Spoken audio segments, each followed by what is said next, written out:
السلام علیکم فرینڈز، میں ہوں ذیشان طاہر اور آپ دیکھ رہے ہیں ہمارا چینل شان وائس۔ تمام دیکھنے اور سننے والوں کو ہمارے چینل پر خوش آمدید۔ دوستوں، کیا آپ جانتے ہیں کہ باکسر محمد علی کون تھے؟ پیدائشی عیسائی ہونے کے باوجود کن وجوہات پر اسلام قبول کیا اور کس طرح سے ایک معصوم بچے نے عالمی شہرت یافتہ باکسر محمد علی کے چہرے پر زوردار مکے مارے؟ سگریٹ نوشی کی عادت نہ ہونے کے باوجود ہر لمحہ اپنی جیب میں ماچس کیوں رکھتے تھے؟ اگر آپ ان سوالات کے جواب جاننا چاہتے ہیں تو اس ویڈیو کو شروع سے لے کر اینڈ تک لازمی دیکھیں۔ ناظرین، 17 جنوری سن 1942 کو امریکی ریاست کینٹکی میں ایک بچہ پیدا ہوا جس کا نام کسس مارسلس کے جونیئر رکھا گیا۔ اپنے دلی شوق اور باکسنگ کی طرف راغب ہونے کی وجہ سے صرف 12 سال کی عمر میں اپنی مقامی جم میں باکسنگ کرنے لگا اور اپنے اس شوق کو بایا تکمیل تک پہنچانے کے لیے دن رات کی سخت محنت کے بعد اس بچے نے 29 اکتوبر 1960 کو لوئس ویل میں پہلا مقابلہ جیتا۔ اس کے بعد تو مقابلہ جات کی ایک زنجیر بن گئی۔ کسس مارسیلیس نے پہلے ہی ٹورنامنٹ میں ٹوٹل 19 مقابلے لڑے،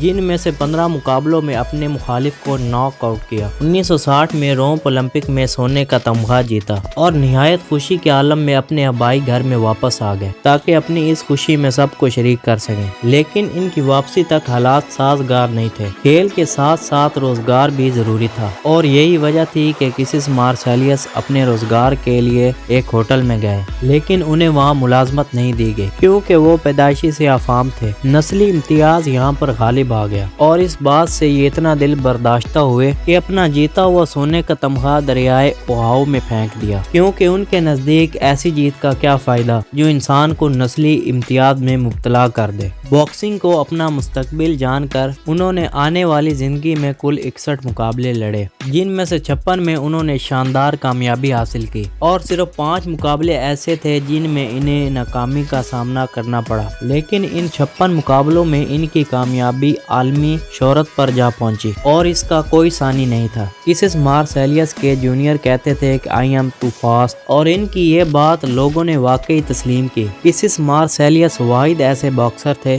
جنہوں نے سب سے بڑا اعزاز ہیوی ویٹ چیمپئن باکسنگ 3 بار جیتا۔ یوں وہ دنیا کے سب سے بہترین اور بڑے باکسر کے طور پر فیمس ہونے لگے۔ اس کے علاوہ شمالی امریکی ہیوی ویٹ چیمپئن میں بھی کوئی بھی ان کا مقابلہ نہ کر سکا۔ اس کو جیتنے والے بھی وہ واحد باکسر تھے۔ ان تمام کامیابیوں کے باوجود نسلی امتیاز کی خلش ان کے دل میں کہیں نہ کہیں گھر کر گئی اور خوب غور و فکر کرنے کے بعد وہ اسلام میں کافی زیادہ دلچسپی لینے لگے۔ اسلامی کتابوں کو کھنگالنے اور مطالعے کی وسعت کی وجہ سے وہ اس نتیجے پر پہنچے کہ اسلامی واحد ایک ایسا مذہب ہے جس میں کسی کالے کو کسی گورے پر اور کسی عربی کو کسی اجمی پر کوئی فوقیت حاصل نہیں۔ اور یوں کسس مارسیلیس نے فروری 1964 میں اس وقت کے عالمی شہرت یافتہ باکسر سوئی لیسٹن کو یہ کہتے ہوئے کھلا چیلنج دیا کہ اگر وہ یہ مقابلہ جیت گئے تو وہ اسلام قبول کر لیں گے۔ نہایت سخت مقابلے کے 6 راؤنڈ میں اپنے مد مقابل لوئی لیسٹن کو شکست دیتے ہوئے اور یہ سخت ترین مقابلہ اپنے نام کر لیا۔ انہوں نے اس میچ کے فوراً بعد عیسائی مذہب کو خیر بات کہتے ہوئے اسلام قبول کر لیا اور قبول اسلام کے بعد انہوں نے خود اپنا نام محمد علی رکھا،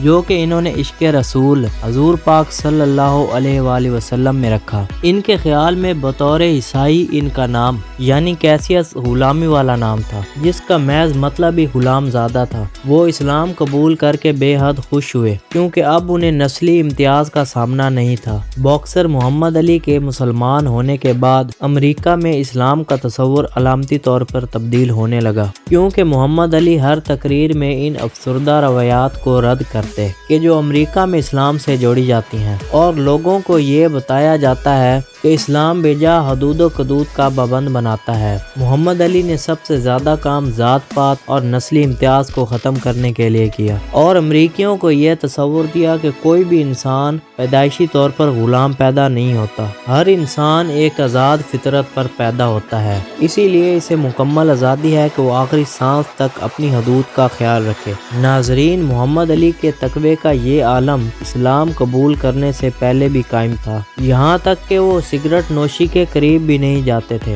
لیکن اسلام قبول کرنے کے بعد وہ ہر وقت اپنی جیب میں ایک ماچس کی ڈبی لازمی رکھتے اور چند مغرب زدہ ذہنوں میں یہ بات پھل پھول رہی تھی کہ محمد علی صرف نام کا ہی مسلمان ہے اور یہ سگریٹ نوشی کرنے لگا ہے، لیکن ان ذہنوں کا یہ فطور ایک دن جھاگ کی طرح بیٹھ گیا کہ جب کسی شخص نے محمد علی سے اس ماچس کی ڈبی کے بارے میں پوچھا تو اس سوال کے جواب میں وہ کہنے لگے کہ میں ہر وقت اپنی جیب میں ایک ماچس کی ڈبی لازمی رکھتا ہوں کہ جب کبھی میرا نفس مجھے کسی گناہ پر اکسائے یا شیطان مجھ پر حاوی ہو جائے تو میں ماچس کی ڈبی سے ایک تیلی نکال کر اسے جلاتا ہوں، اور میں اس آگ کی تپش کو اس حد تک محسوس کرتا ہوں کہ میرے ذہن میں فوراً جہنم کا تصور آ جاتا ہے، اور پھر میں یہ سوچنے پر مجبور ہو جاتا ہوں کہ اگر یہاں اس دنیا میں کہ ایک چھوٹی سی تیلی سے نکلنے والی آگ کی تپش کو برداشت نہیں کر سکتا تو پھر میں جہنم کی آگ کو کیسے برداشت کروں گا۔ محمد علی کی اسلام سے محبت کی بات یہیں پر ختم نہیں ہوئی کہ عشق رسول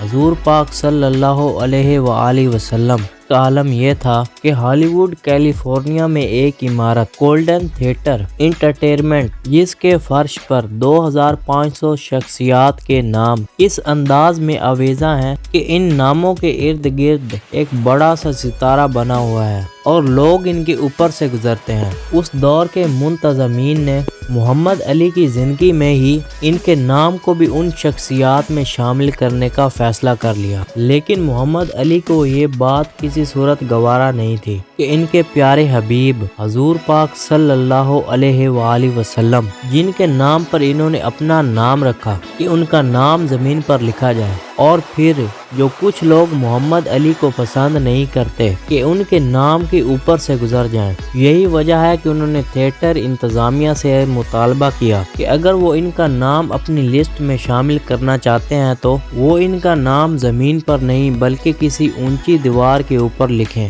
ورنہ انہیں یہ اعزاز لینے کی ضرورت نہیں۔ اور جس کے بعد ان کا یہ مطالبہ مان لیا گیا، جس کے بعد باکسر محمد علی کا نام کوڈک تھیٹر انٹرٹینمنٹ کی ایک دیوار کے سب سے اوپر لکھا گیا۔ ناظرین، یہاں پر آپ کو محمد علی کا ایک حیران انگیز واقعہ بھی بتا دیں کہ ایک دفعہ محمد علی باکسر نے ایک سخت مقابلے میں اپنے مد مقابل کو مکوں سے ناک آؤٹ کیا تو اس باکسر کا بیٹا اپنے باپ کی ہار کو نہ برداشت کرتے ہوئے بہت رونے لگا۔ باکسر محمد علی نے جو مذہب اختیار کیا تھا اس میں کب کسی کے دل کی آزاری کی گنجائش تھی، اور یہی وجہ ہے کہ باکسر محمد علی نے اس بچے کو باکسنگ رنگ میں بلایا اور اپنا چہرہ اس بچے کے سامنے کر دیا، اور پھر وہ بچہ باکسر محمد علی کو مکے مارتا رہا، اور وہ مکے اس وقت تک مارتا رہا جب تک وہ بچہ تھک نہیں گیا۔ لیکن اس واقعے کی ایک حیران کن بات یہ بھی تھی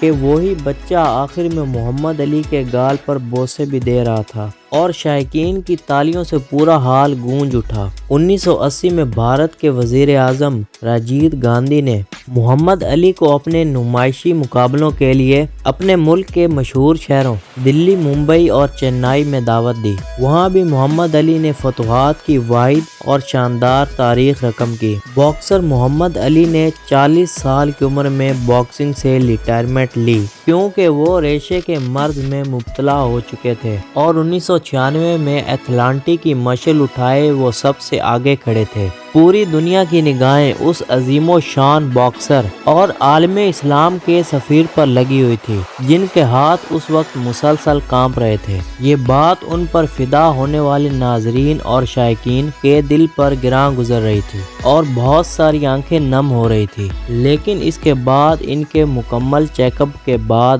ڈاکٹر نے انہیں مکمل طور پر صحت یاب قرار دیا۔ پھر 74 سال کی عمر میں وہ اس دنیا سے کوچ کر گئے اور اپنے مداحوں کو روتا ہوا چھوڑ گئے۔ محمد علی ایک غیور شخصیت کے ساتھ نسل پرستی کو شکست دینے والے اور اسلام کے وہ سفیر تھے جس کی وجہ سے اسلام کو وہ ترویج ملی جس کی نظیر نہیں ملتی۔ آخر میں دعا ہے کہ اللہ محمد علی کے درجات بلند فرمائے، آمین ثم آمین۔ جی معزز دوستوں، تو یہ تھی آج کی ہماری ویڈیو۔ اگر آج کی ہماری ویڈیو آپ کو اچھی لگی ہے تو اسے لائک کریں اور ہمارا چینل شان وائز سبسکرائب کریں تاکہ آپ کو فیوچر میں ایسی انٹرسٹنگ ویڈیو ملتی رہیں۔ ویسے آپ کے پسندیدہ باکسر کون ہے؟ کمنٹ میں اپنی رائے کا اظہار ضرور کریں۔ اسی ویڈیو کے ساتھ ہمیں اجازت دیں اور اپنا خیال رکھیں۔ ملتے ہیں ایک نئی اور دلچسپ ویڈیو کے ساتھ، تب تک کے لیے اللہ حافظ۔